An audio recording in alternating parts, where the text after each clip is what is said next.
tabernáculos eternos. Evangelho de Lucas, versículo 6, capítulo 16. Também vos digo, granjeai amigos com as riquezas da injustiça, para que, quando estas vos faltarem, vos recebam eles nos tabernáculos eternos. Jesus. Noite de grande desafio, porque este versículo, isolado pelo Espírito Emmanuel, realizando seu comentário no livro Pão Nosso, capítulo 112, é uma parte da parábola mais difícil de ser compreendida: o administrador infiel. No entanto, vamos realizar os nossos esforços como estudantes do Evangelho, buscando compreender os ensinos de Emmanuel, pensando depois na circunstância das parábolas e realizando uma comparação na vida prática. Porque toda a matéria que nos é colocada em teoria, de modo abstrato, vago, quando estamos na prática, o que era difícil, muitas vezes, se torna fácil. Então, a nossa didática irá caminhar por esta sequência. Um estudo, digamos que teórico, e depois um caso da vida real, de alguém que agiu assim, com as riquezas da injustiça, buscou conquistar amigos para ser recebido nos tabernáculos eternos. Selecionamos apenas 2 pequenos trechos dos comentários de Emmanuel no livro Pão Nosso. O primeiro: um homem despercebido das obrigações espirituais julgará encontrar nesta passagem um ladrão inteligente, comprando o favor de advogados venais, de modo a reintegrar-se nos títulos honrosos da convenção humana. Porque Emmanuel nos traz a ideia, o conceito do ladrão inteligente, comprando serviços de advogado competentes, desde que o cliente pague bem, não em relação ao valor da causa, para vencer os interesses do cliente. Por quê? Isso está dentro da realidade da parábola, do impacto estranho que ele provoca quando ouvimos Jesus contando a parábola, se utilizando de circunstâncias da realidade diária da vida dos judeus para explicar a vida espiritual. Mas é de tal modo difícil de entender que se perde a visão espiritual, fica muito forte a impressão da interpretação material e nos parece que é elogiado, recebe um louvor, há um estímulo para ser um ladrão inteligente. É muito comum muitas pessoas inimigas do Evangelho, frias, indiferentes, olharem para esta parte, esta parábola anotada por Lucas, e dizerem: olha aqui, isso que é ser esperto. Jesus estimula um ladrão inteligente. Conhecendo-nos os desvios, asseverou em síntese que devemos aproveitar os bens transitórios aos alcances de nossas mãos, mobilizando-os na fraternidade legítima, para que, esquecendo os crimes e ódios de outro tempo, nos façamos irmãos abnegados uns dos outros. Vamos fazer um resumo bem grande, assim, bem objetivo, do conteúdo desta palavra. Do que se trata? Um campo que é arrendado plantação de azeite, trigo.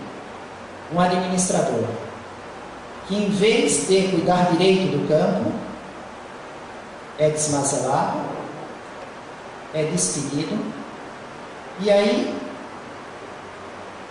em vez de passar o acerto que tem com os credores, com os arrendatários para o seu patrão, oferece um grande desconto na dívida dos arrendatários e recebe o elogio do patrão. Do mesmo modo que um banco desse a um gerente o direito de emprestar dinheiro, ele emprestasse dinheiro para nós. Depois a diretoria do banco soubesse que o gerente estava sem critério nos créditos, distribuindo os créditos. Aí você vai ser despedido. Entrega aqui todos os processos da sua carteira de cliente. Ele chama o cliente, nos chama no banco. Ah, quanto você deve? 100 mil. Olha, 50 mil. 50 mil eu dou desconto. Tira essa multa, tira esses juros. E íamos ficar enormemente satisfeitos. Ter a nossa dívida toda diminuída, né? Tirar as multas, os juros, dar o desconto para receber, ficar com uma dívida menor. E depois o gerente recebe um elogio da diretoria do banco.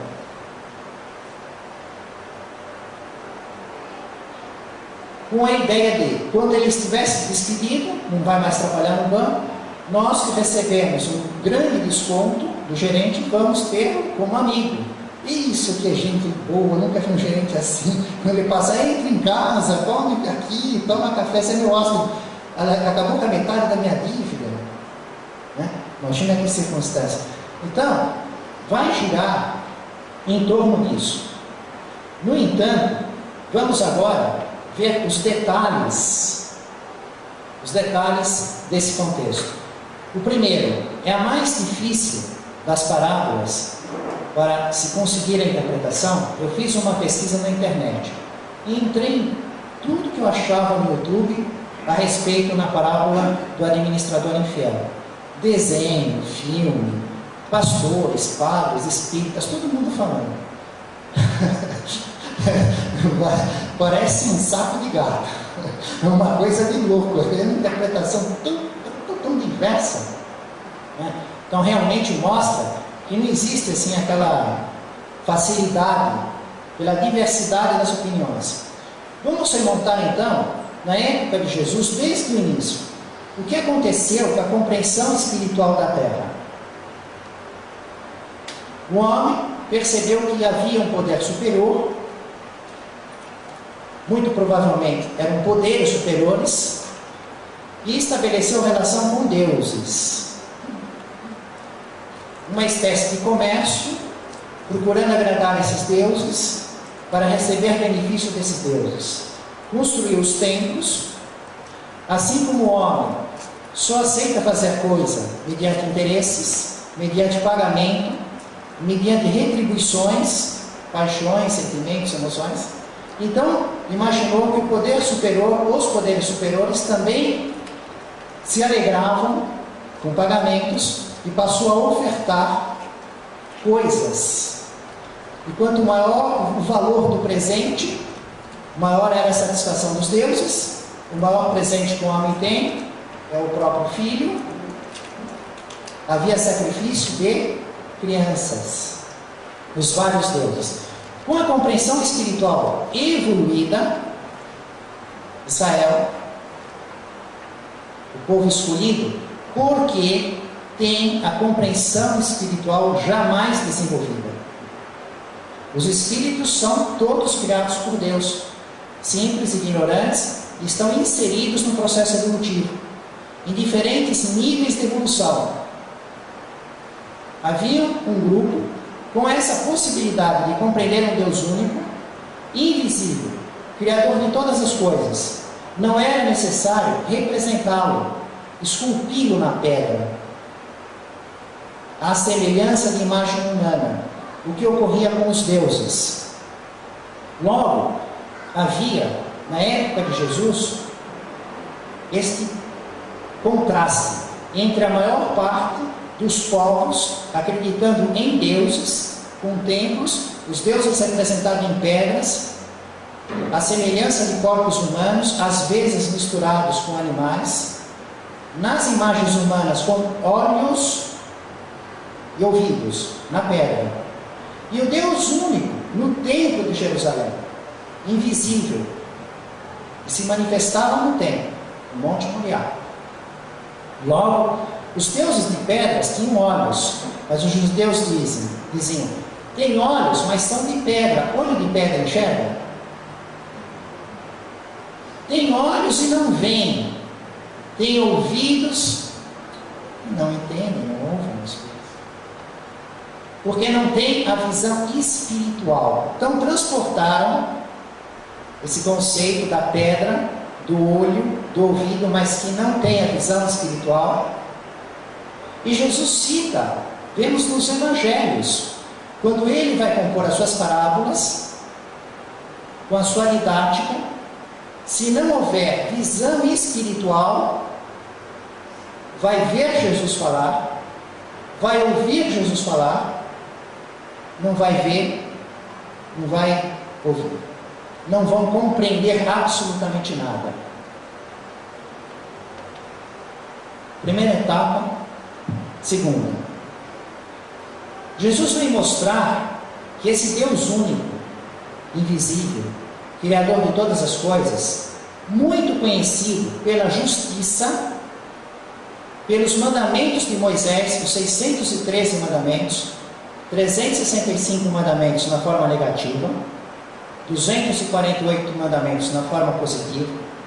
O que mais saltava a compreensão espiritual, a unanimidade da interpretação, é a justiça divina.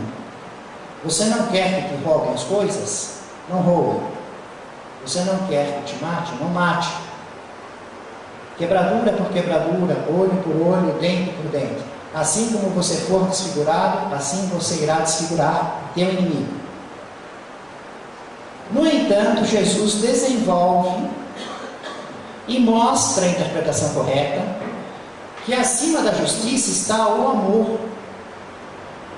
Amarás ao Senhor teu Deus, único Deus, de todo o teu coração, de toda a tua alma, de todo o teu entendimento e de todas as tuas forças. Livro Levítico, não, Deuteronômio. Amarás o teu próximo como a ti mesmo. Livro Levítico. Nos 613 mandamentos de Moisés. O amor que quer sempre o bem. Então Jesus vai mostrar que o Criador ama todas as suas criaturas. E quem ama quem quer o bem, tem misericórdia, indulgência, ajuda aquele que está errado. Ajuda aquele que está errado. Misericórdia e justiça. Segunda parte. Terceira parte, vou apenas ler como Lucas anota os trechos desta parábola do administrador infiel, que Emmanuel separa o versículo que estamos estudando. Disse Jesus aos discípulos: havia um homem rico que tinha um administrador, e este lhe foi denunciado como esbanjador dos seus bens. Chamou-o e perguntou-lhe: que é isso que eu ouço dizer de ti? Dá conta da tua administração, pois já não podes mais ser meu administrador. Ou seja, está despedido, me entrega o seu livro caixa. Acabou. Não responde mais pela empresa. Na prática é isso. Disse o administrador consigo. Quer dizer, ele ficou pensando, né? Ele foi para o seu recanto pensar: o que hei de fazer? Já que meu amo me tira a administração, não tenho forças para cavar, e mendigar tenho vergonha. Eu sei o que hei de fazer, para que, quando for despedido do meu emprego, me recebam em suas casas. Tendo chamado cada um dos devedores do seu amo, perguntou ao primeiro: quanto deves ao meu amo? Respondeu ele: 100 cabos de azeite. Disse-lhe então: toma a tua conta, senta-te, depressa escreve 50. Depois perguntou ao outro: e tu, quanto deves? Respondeu ele: 100 coros de trigo.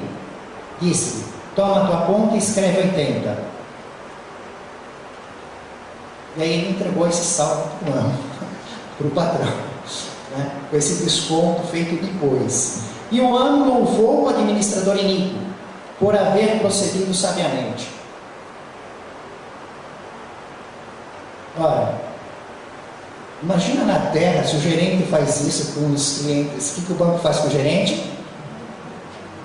Prende, né? Preso. E não tem nulidade e validade nenhuma. Naquela época também, nenhum senhor proprietário lhe autorizou, despediu, a pessoa foi lá e fez uma fecha, já não respondia mais, ele passa a ficar preso e não vale nada do que ele fez. Mas Jesus compõe a parábola dele assim: granjeai amigos com as riquezas da iniquidade, para que, quando estas os faltarem, vos recebam eles nos tabernáculos eternos. Não é novidade para nós as parábolas que Jesus compõe com esses elementos que contrastam com a vida real. Em quase todas elas há a presença dessa circunstância.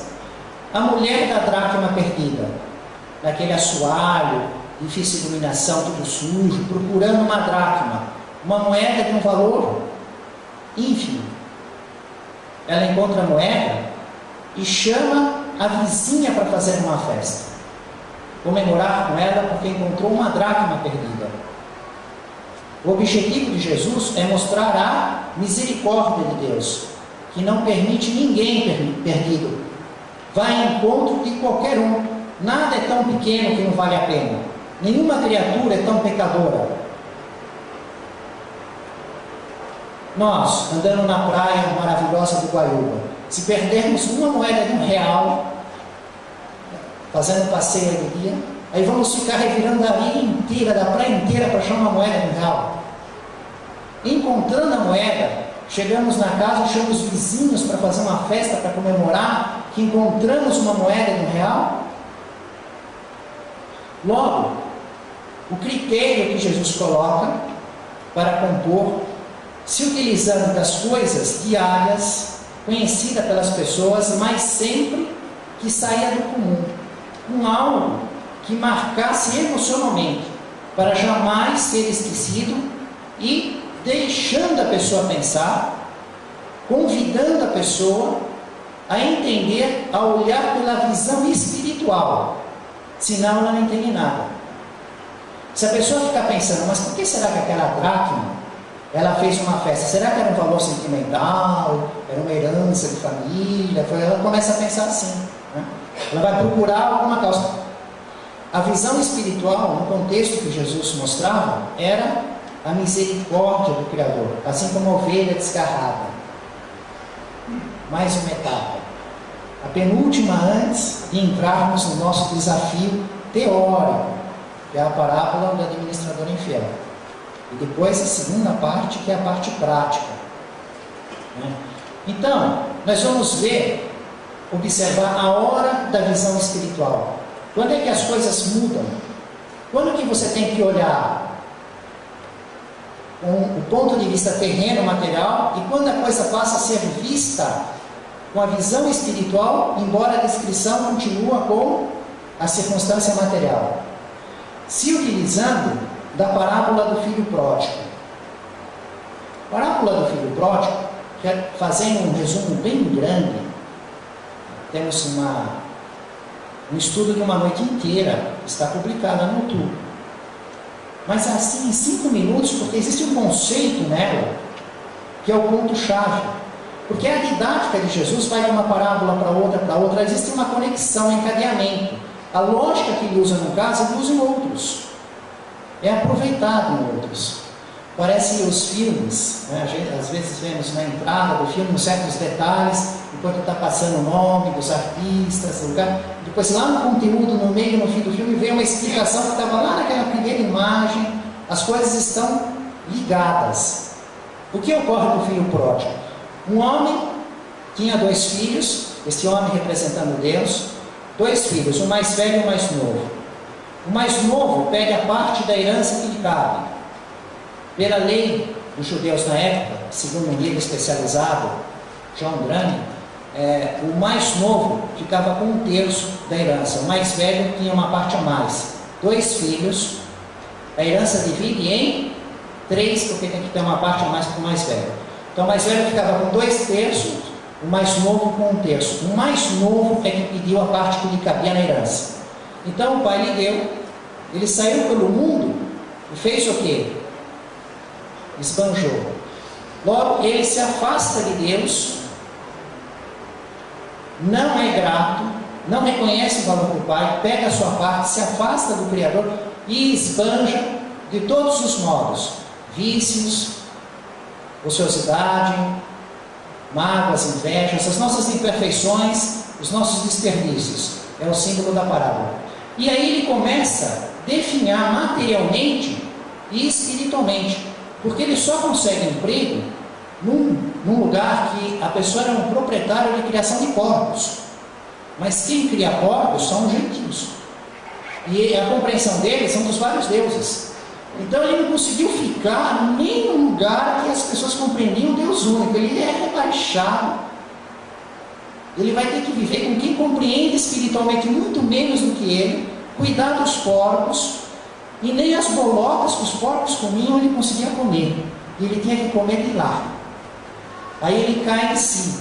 Inclusive a letra do Evangelho diz exatamente assim: e caindo em si.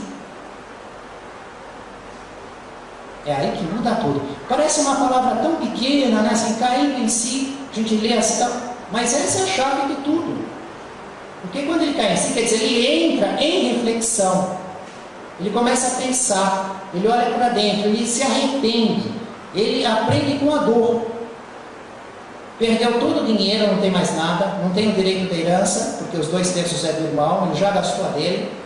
Não tem como trabalhar na compreensão espiritual que ele tem que ser inferior aos criadores de porcos, o serviço mais humilhante que tinha para os judeus na época. Então eles estavam imensamente impressionados com a realidade material que Jesus estava colocando na sua parábola. Mas esse filho, caindo em si, aprendendo com a dor, diz: puxa, os empregados do meu pai levam uma vida muito melhor do que essa. Arrependido, ele começa a voltar. Ele tem que se levantar, tomar iniciativa, se colocar no caminho de volta. Ele tem que fazer isso. O pai não vai lá, nem levanta ele, nem inicia o caminho. Ele tem que fazer essa parte. Mas estando ainda longe, mesmo longe, não fez todo o caminho de volta, mesmo longe, o pai vê, corre, abraça, enche o pescoço de beijos, manda por um anel no dedo, sandálias, túnicas, mata o melhor novilho gordo e faz uma grande festa. Por quê? Os judeus falam: mas como? Tem um filho, ele pega a parte da herança, já me atrapalha toda a vida. Sai, gasta tudo, volta para casa, eu tenho que cuidar dele, eu vou dar uma festa para ele, ficar assim contente? Se olhar materialmente, é absurdo. Mas qual é a explicação da vista espiritual? É porque ele aprendeu com a dor. Ele estava morto, ele não evoluía espiritualmente. Agora ele vive, diz o pai, ele evolui espiritualmente. Uma realidade, nossa, estamos evoluindo por erros e acertos. Muitos de nós aprendemos com a dor. A dor nos ensina a ver as coisas de modo diferente. E aí buscamos a proximidade com o Criador, o desenvolvimento das virtudes, o combate das imperfeições, a comunicação com Deus, a prece. Mesmo longe, já somos agraciados com uma festa. Tudo isso faz parte da misericórdia divina. Agora estamos preparados para entrar na questão do administrador infiel. Então, na última parte, caindo em si. O filho pródigo entra na visão espiritual. Certo? O administrador infiel. O homem rico seria Deus. O campo arrendado, Jesus cita o mais comum de tudo: o azeite e o trigo.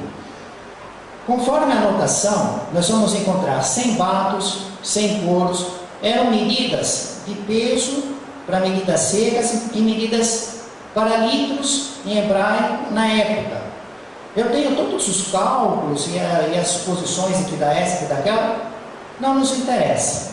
Importa saber que eram medidas para medir a produção do azeite, que ele era obrigado a pagar uma proporção, uma dívida, um X fixo, no contrato de arrendamento.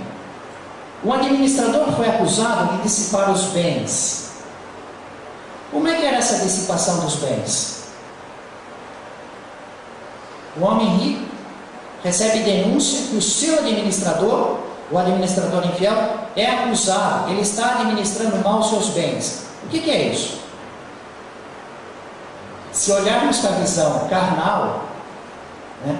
Ele não está olhando aí o que estão produzindo, está deixando gente ocupar os campos, não está cobrando, não está, né? E se for com a visão espiritual? Não tem nada a ver com propriedade, porque Deus é o único proprietário de tudo. Ele é o dono de todo o dinheiro do mundo, do ouro, do dólar, de todas as moedas, do nosso corpo. Tudo isso é empréstimo. Quando sai um rico fica pobre, saiu de um bolso de Deus e entrou em outro. Ele simplesmente muda as contas no filho que está. Não é? É assim. Porque toda a matéria, o único proprietário é Deus, o único poderoso é Deus. Tudo depende da autorização dele. O único glorioso é Deus. Ele é o criador de todas as leis, é o mantenedor de todo o processo evolutivo. Então a criatura sempre tem coisas transitórias em relação à visão espiritual. Em relação às coisas materiais, ao ponto de vista humano, tudo bem, temos registro de imóvel, temos conta bancária, temos o que é justo, o que é injusto, o que é direito, dentro das leis humanas. No entanto, na visão espiritual, tudo é de Deus. Então, na visão espiritual, o administrador infiel é aquele que humilha, odeia, mata, estraga a vida do próprio corpo, usa droga, bebe em excesso, come em excesso, tem mágoa, porque o corpo é um empréstimo que ele tem que dar conta. Então você pega e não cuida das suas coisas. Espiritualmente seria assim. Mas Jesus inicia olhando realmente o ponto de vista material. Que o homem rico, através do seu administrador, ele é despedido. Material. Porque ele não está olhando. Só que aí, o administrador, depois de ter sido acusado e ter pedido emprego e ter a obrigação de prestar as contas, dar o seu livro, e agora que vem a solução de toda a parábola, onde ela fica fácil na parte teórica. Lembra do filho pródigo, caindo em si, que aprendeu com a dor? Só que o filho pródigo aprendeu com a dor vivida. Acabou o dinheiro lá fora, ele ficou sem nada. Ele não conseguiu emprego nem naqueles que tinham compreensão espiritual do nível dele, teve que ir para baixo. Ele foi comer lá com os porcos, não conseguiu. Esse foi antes. Ele já sentiu a dor antes. Ele falou, não tenho mais emprego. Nesse momento, para de ver com a visão carnal na interpretação. Passa a ver com a visão espiritual. Embora a narrativa vai continuar com as referências materiais terrenas. Ele cai em si, como caiu o filho pródigo. Ele pensa, eu não tenho mais emprego, como é que eu vou viver? Ele já sente a dor na própria carne. Porque cavar, ainda mais lá naquele lugar, vai cavar na pedra. É um sufoco aquele terreno todo lá, né? Cavar, ele que estava naquela condição de administrador, mendigar. O que ele vai fazer? Ele vai tratar bem as pessoas. Então ele chega para um e dá um desconto na dívida, chega para outro, dá um desconto. Ou seja, na visão espiritual, ele está fazendo bem para os outros. E na visão espiritual, ele não está tirando nada de Deus.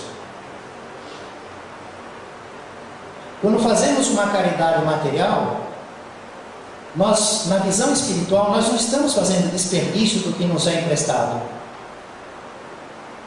Porque era de Deus conosco, continua de Deus com o outro.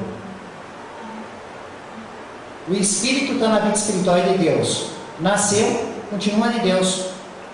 Anima uma personalidade, nosso pai, nossa mãe, nossos filhos, sendo sempre filho de Deus, nós o chamamos, nós. Desencarna, continua filho de Deus, não perdemos nada. Muda a forma. Para Deus é tudo igual, era filho dele antes, sem a carne, com a carne, sem a carne de novo, pouco evoluído, muito evoluído, nas trevas, no nível de espíritos puros. Então ele passa a pensar com a parte espiritual, sem ter sentido a dor de cavar, sem ter sentido a dor de mendigar, já começa a fazer o bem. E é este o administrador, é com a visão espiritual que faz o elogio. Muito bem, você está fazendo amigos, você está amando o próximo como a si mesmo, para que eles te recebam nos tabernáculos eternos. Então, começa assim, vai olhando com a visão carnal terrestre, e aí muda, a partir do momento que o administrador infiel faz a reflexão, cai em si, e passa a viver com os bens transitórios, porque tudo que nós temos, o corpo, as despesas materiais, as coisas materiais, tudo são propriedades do Senhor que estão emprestadas, e tem tudo. Passa a fazer o bem ao alcance. Na narração da parábola, ele dá um desconto para cada um. Bom, se teoricamente fica sempre um grande desafio nessa parábola, vamos ver do modo prático, com a vida de Paulo, baseado no livro Paulo e Estevão.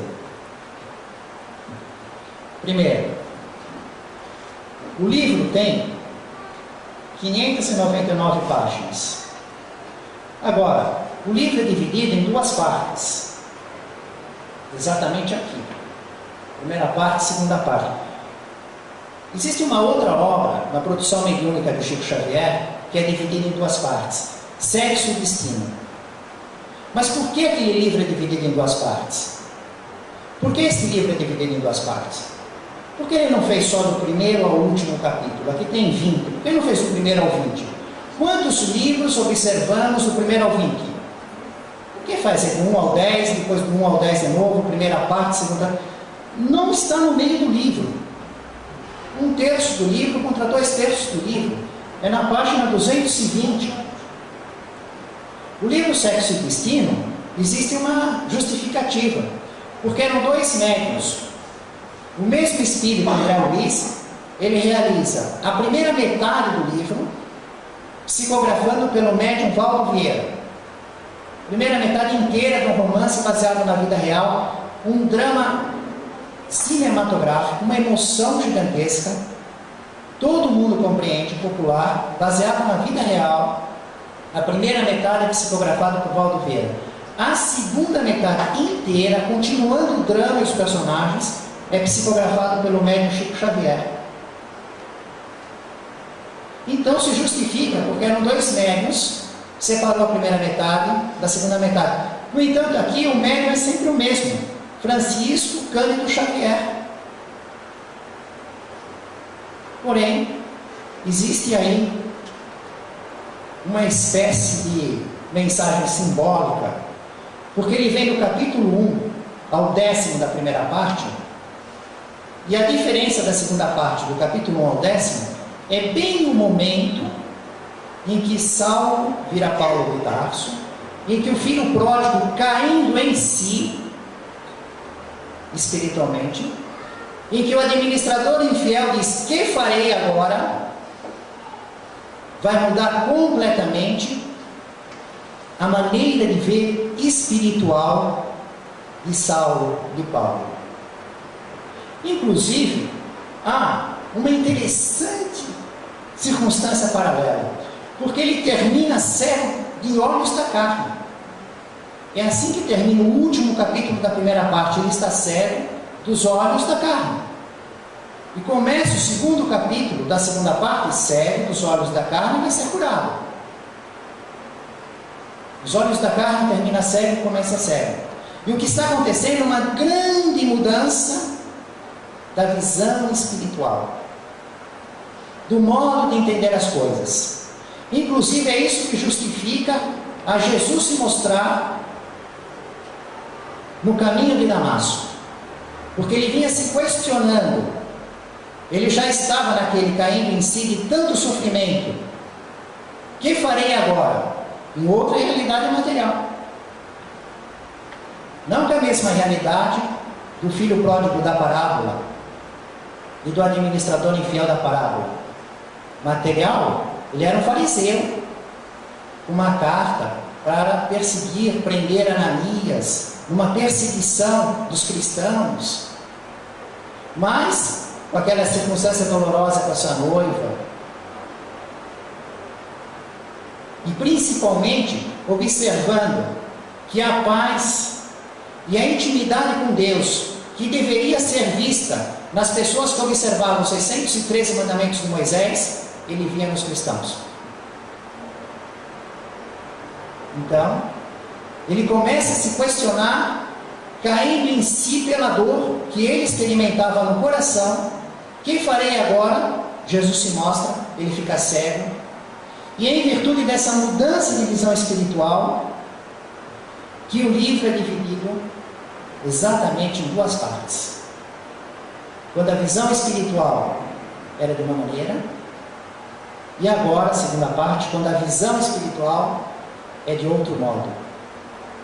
Ou seja, a partir da primeira página da segunda parte, ele passa a ser o filho pródigo, ele passa a voltar para casa, ele passa a buscar Deus, o Deus verdadeiro, misericordioso e justo, que Jesus nos traz em seu ensino.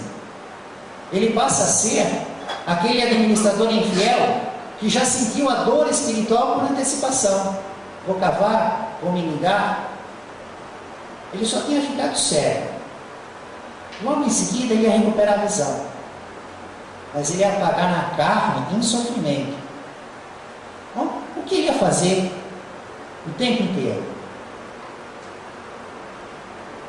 Granjear amigos, divulgando o Evangelho. Vocês vejam a mudança, a inversão, porque ele parte da fartura material, ele vai para o sofrimento material. Era recebido com aplausos, vai ser apedrejado, açoitado, preso. Não tinha visão espiritual, era fanático, seguidor de Moisés, inimigo dos seguidores do Cristo. Desenvolveu a visão espiritual, passou a sofrer materialmente.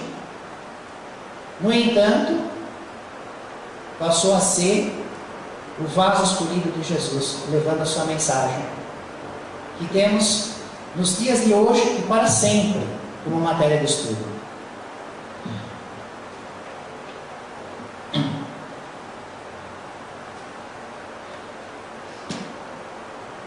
Próximo, a desencarnação, parte final do livro. Que esta é outra circunstância interessante. O livro começa, o capítulo 1, falando de Corinto, na Grécia, que era um lugar de aventureiros, libertinagem, especulações, aquela vida material. E a última página é em Jerusalém, no Calvário, o lugar mais venerado do mundo, o Santo Sepulcro, o lugar da crucificação, o sepulcro de Jesus, onde Jesus se mostra em corpo espiritual. A primeira e a última página. Próximo do fim de sua vida, vamos observar que ele recebe o comunicado da sentença do prefeito dos pretorianos, dizendo que ele está vivendo seus últimos momentos. Vai ser executado, cabeça cortada a fio de espada. Veja a reação de Paulo. Ciente da tarefa criminosa que vos incumbe desempenhar, ele testemunha que está ciente que vai ser executado. Os discípulos de Jesus não temem os algozes que só lhes podem aniquilar o corpo. Não julgueis que vossa espada possa eliminar minha vida. Deveis que, vivendo entre fugazes minutos em corpo carnal, isso significa que vou penetrar, sem mais demora, nos tabernáculos da vida eterna. Exatamente o que estamos estudando. Com o meu Senhor Jesus Cristo, o mesmo que vos tomará contas, tanto quanto a Nero e Tigelino. Vejam que compreensão e serenidade em respeito à realidade da vida espiritual que ele mostra. Recebe a ordem de dar 20 passos para ficar na posição certa de ser executado. Então Paulo caminha para o lugar exato, e o oficial que iria executar a ordem fica trêmulo, todos eles estão chocados de verem a maneira tranquila, assim, segura da existência, que ele está indo para um lugar melhor. Vai ser cortado a fio de espada. Imagina o desespero de uma pessoa comum, de conhecimento espiritual, de consciência pesada. Então o oficial diz assim para ele: lastimo ter sido designado para este feito, e intimamente não posso deixar de lamentar-vos.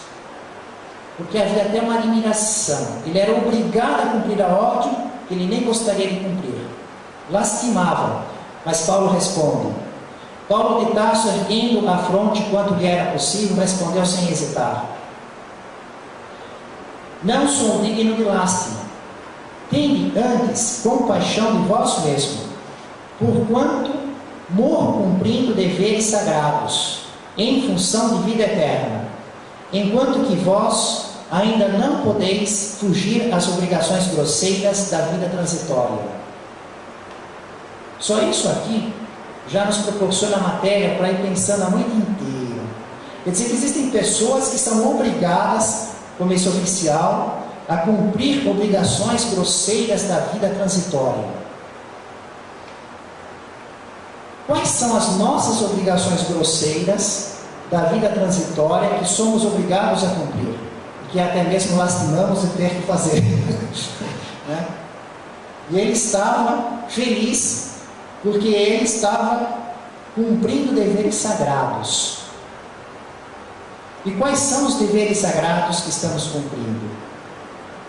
No nosso dia a dia, podemos fazer um inventário, um dia, na semana, no mês, no ano, na vida inteira, e separar as nossas atitudes. Esta foi de Paulo, esta foi do oficial, esta foi de Paulo. Cumprimos dever sagrado, tivemos que cumprir os grosseiros interesses transitórios.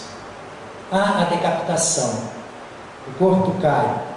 Por poucos minutos, ele sente as dores dos últimos momentos da vida orgânica.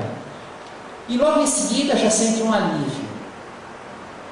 Nós vamos estar vendo esses últimos momentos do passamento lastreados nos ensinos de Allan Kardec, no livro O Céu e o Inferno, a transição, o passamento.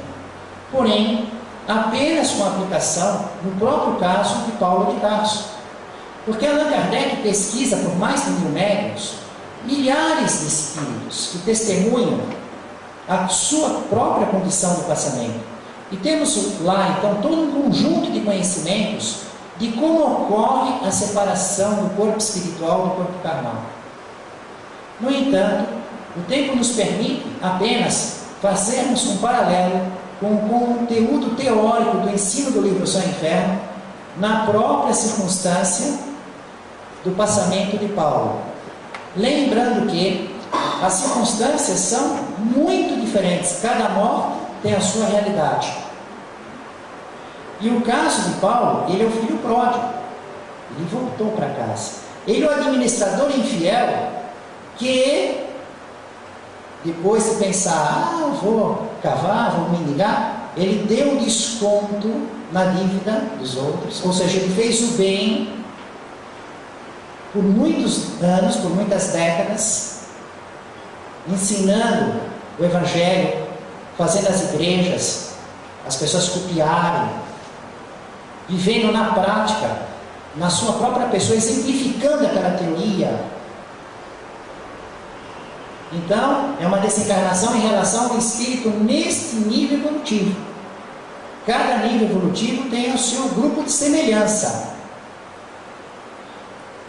Ele sente alguns poucos minutos e logo em seguida ele sente alívio, umas mãos que está transportando para algum lugar. Ele não consegue compreender, ele entra no que Allan Kardec chama de perturbação espiritual.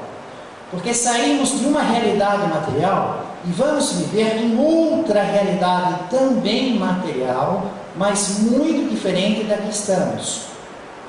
É como se de repente puséssemos uma roupa e fôssemos parar na Lua ou num outro planeta, em que tudo é diferente, a nossa mobilidade, as nossas faculdades. Então, ele fica confuso, o espírito demora um tempo, que pode ser algumas horas, alguns dias, semanas, meses, pode ser pequeno, pode ser muito grande, o tempo de perturbação material, em que a lógica é confusa. Ele fica indeciso, não sabe se morreu, se está sonhando, pensa que está vivo, parece que está morto. Paulo entra nessa realidade. Como muitos espíritos são trazidos aqui no nosso atendimento fraterno sem ver nada. Quantos espíritos atendemos? Não está vendo nada, sério, não está vendo nada. E os primeiros momentos dele é esse, sem visão espiritual, se sentindo transportado a um outro lugar por mãos, ou seja, conduzido sem saber quem o conduz. Por quê? Para onde? Completamente perdido. A realidade de quase todos os que são trazidos em nossa reunião mediúnica. E teremos daqui a pouco, se Deus permitir. Depois que o público vai embora. É só em circunstâncias adequadas. Bom, então ele chega sem a visão espiritual e começa a pensar que quando ele estava no caminho de Damasco, ele ficou cego da carne. E agora ele estava cego do espírito. Ele tinha consciência que não estava mais no mundo carnal, não sabia o lugar que ele estava, se sentiu aliviado e transportado, mas sem ver, e pensou naquele momento. E dentro dessas reflexões, ele percebeu que se aproximava uma entidade. E adivinha quem era a entidade? Ananias. Aquele mesmo que quando ele esteve cego no caminho de Damasco, que foi para a cidade de Damasco, na pensão Judas, Jesus mandou Ananias, vivo naquela época, ir recuperar a visão de Paulo através da fluidoterapia, da imposição das mãos, recuperar a visão de Paulo. Jesus manda o próprio Ananias, que está no mundo espiritual, ir recuperar a visão de Paulo, que agora está no mundo espiritual. Ananias, ele reconhece, caiu de joelhos em pranto convulsivo. Ananias diz: sim, sou eu. Disse a veneranda entidade, pousando a mão luminosa na sua fronte. Mesmo modo que ele fez quando estava encarnado. Um dia Jesus mandou que te restituísse a visão, para que pudesses conhecer o caminho áspero dos seus discípulos, e hoje Paulo concedeu-me a dita de abrir teus olhos para a contemplação da vida eterna. Veja que interessante, que os espíritos têm condições de agir nos espíritos e colocá-los em circunstâncias diferentes, como ter visão, como lembrar o passado, como aliviar as dores. E esta realidade nós presenciamos em nossas reuniões mediúnicas. De vez em quando, um certo espírito faz um outro que está se comunicando rever o passado, o espírito não consegue, alivia a dor. São as mesmas leis, nada sobrenatural, nada milagroso. As mesmas leis da natureza sempre ocorreram, é da nossa natureza. Aí Paulo ficou deslumbrado, porque ele começa a viver a realidade, vendo o cenário material que ele se encontrava, e a nova realidade do lugar espiritual, vivendo uma coisa junto com a outra. Nós não estamos vendo os espíritos, mas os espíritos que estão aqui presentes, eles estão nos vendo, e estão vendo uma outra realidade material. Eles têm uma circunstância diferente da nossa. E ele fica então deslumbrado, porque ele vê que praticamente ele não andou muito longe, aquele outro lugar. Para onde foi o outro lugar que ele foi levado sem conhecer? China, Japão, África, Lua, Marte, o céu, que lugar? Ele andou dentro da dimensão material lá mesmo, ele não saiu de Roma, não saiu lá de perto, só afastaram um pouquinho da onde estavam os despojos carnais. Tomado de espanto, identificou a paisagem que o rodeava. Não longe estavam as catacumbas da Via Ápia. Misteriosas forças o haviam afastado do quadro triste em que se decompunham os despojos sangrentos. Sentiu-se jovem e infeliz. Vejam por que ocorre a perturbação espiritual. E às vezes o espírito está numa realidade que ele não está vendo, ele está mais perto do que pensa. Nós estamos com os espíritos muitas vezes pensando neles, falando neles, eles estão do nosso lado, vivendo nas nossas instituições, nos nossos lares. E ainda observa o próprio corpo espiritual, que é o quê? Resultado do modo como ele viveu. Todo o corpo espiritual é resultado da vida que a criatura leva. Compreendi agora a grandeza do corpo espiritual num ambiente estranho aos organismos da terra. Suas mãos estavam sem rugas, a epiderme sem cicatrizes. Tinha a impressão de haver sorvido um misterioso exibir da juventude. Uma túnica de alvura resplandecente envolvia-o em graciosas ondulações. Então, ele se maravilhava com o próprio corpo espiritual, e aí chega o segundo amigo dele. Depois de Ananias, quem é a segunda pessoa que Paulo vê na vida espiritual? Nós estamos falando de vida espiritual. Seria Abigail? A paixão? Não. Gamaliel, o instrutor. Depois de Gamaliel, vem muitos outros, inclusive um grupo que havia sido sacrificado numa festa em que os cristãos foram oferecidos no espetáculo, uma noite antes de Paulo ser executado.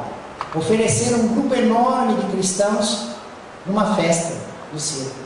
E aí então, esses espíritos cristãos vieram após Gamaliel, cantaram hinos, e Ananias diz para Paulo: bom, já passou a perturbação espiritual, você já está muito lúcido, já recuperou a visão, já viu Gamaliel, estão todos os seus amigos. Um desejo, seu primeiro desejo nessa nova fase. Qual o seu primeiro pedido? E ele pensou, né, passa toda a vida da gente, passa a noiva, passa a paixão, passa pai, passa mãe, passa tudo. Mas ele escolheu orar a Jesus em Jerusalém, no local da cruz, no Monte Calvário. Como é que ele vai para lá?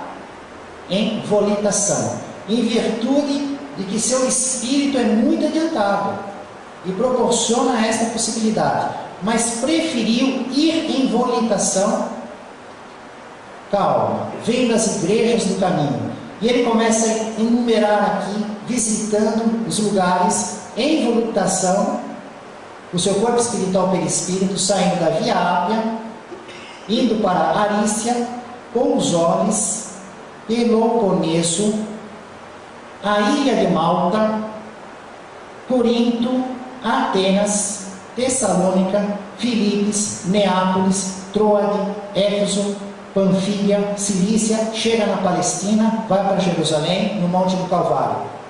Ou seja, ele seguiu volitando por Itália, Grécia, Turquia, Palestina, e foi diretamente para Jerusalém, no Monte do Calvário.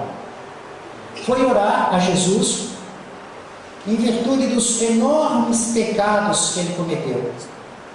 Teve uma visão. Logo em seguida, Jesus chega ao centro, tendo à direita Estevão, e à esquerda, no lado do coração, Abigail. E Jesus disse para Paulo: sim, Paulo, sê feliz, vem agora a meus braços, pois é da vontade de meu Pai que os verdugos e os mártires se reúnam para sempre no meu reino. Vejam a vontade de Deus. Os verdugos e os mártires, Abigail e Estevão, Saulo e Paulo. Depois de ter sido filho pródigo, depois de ter sido administrador infiel, caindo em si, e agora o que eu faço? Tendo agido com visão espiritual, fazendo bem, praticando a caridade, unido para eles, no local da cruz. Por que no local da cruz? Jerusalém, onde ele realizou tantos erros, tantas ações cruéis, perseguições, e ele foi no lugar da cruz, porque lá Jesus disse: Pai, perdoa-lhes, porque não sabem o que fazem. Ele foi pedir perdão. O administrador infiel, granjeai amigos com as riquezas da iniquidade. Todas essas circunstâncias que vivemos, que nos são emprestadas, a saúde, o tempo, as disposições materiais, não são merecimentos nossos, é misericórdia divina. Temos que dar desconto, fazer o bem, dar o crédito, granjear amigos. No livro Céu e Inferno de Allan Kardec, logo no início, depois de toda a pesquisa, Allan Kardec escolhe Ezequiel 33:11. Juro por mim mesmo, diz o Senhor Deus, que não quero a morte do ímpio, mas desejo que o ímpio se converta, que deixe o mau caminho e que viva. Pai, perdoai-os, porque não sabem o que fazem. Família espiritual de Jesus, no caminho do reino dos céus, em nome do Mestre Jesus, louvado seja Deus.